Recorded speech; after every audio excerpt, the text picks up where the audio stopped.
আসসালামু আলাইকুম ওয়া রাহমাতুল্লাহি ওয়া বারাকাতুহু। মুক্তির পথ মাদকাসক্তদের সহায়তা ও চিকিৎসা কেন্দ্রের পক্ষ থেকে সকলকে আন্তরিক শুভেচ্ছা ও অভিনন্দন। আজকে ইসলামের দৃষ্টিতে মাদকতা সম্পর্কে সংক্ষিপ্ত আলোচনা করব ইনশাআল্লাহ তাআলা। তো ইসলাম সকল প্রকার মাদক তথা নেশাদার দ্রব্যকে হারাম ঘোষণা করেছে। এই প্রসঙ্গে নবী করিম সাল্লাল্লাহু আলাইহি সাল্লাম ইরশাদ করেন, কুল্লু মুসকিরিন খমরু ওয়া কুল্লু খমরিন হারাম। প্রত্যেক নেশাদার দ্রব্যই হলো মদ, আর যাবতীয় মদই হারাম।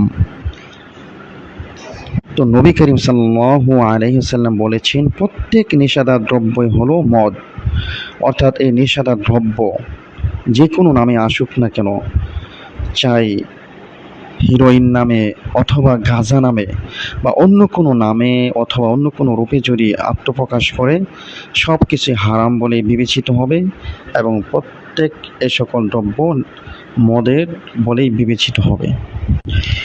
অন্য এক হাদিসে নবী করিম সাল্লাল্লাহু আলাইহি সাল্লাম ইরশাদ করেন, লা তাশরাবুল খামরা ফাইন্নাহু মিফতাহু কুল্লি শাররিন।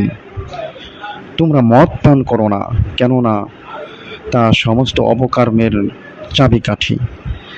এখানে মদকে সমস্ত অপকর্মের চাবিকাঠির সাথে তুলনা করেছেন, যার বাস্তব দৃষ্টান্ত আমরা যদি সূরাতুল বাকারার 101 নম্বর আয়াতের দিকে তাকাই, তাহলে দেখতে পাই আল্লাহ তাআলা এখানে বলেছেন, ওয়াত্তাবাউ মা তাতলু শায়াতিনু আলা মুলকি সুলাইমান।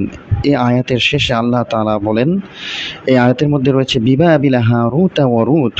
এই আয়াতের ব্যাখ্যায় হারুত এবং রুত নামে দুজন ফেরেশতা ছিল।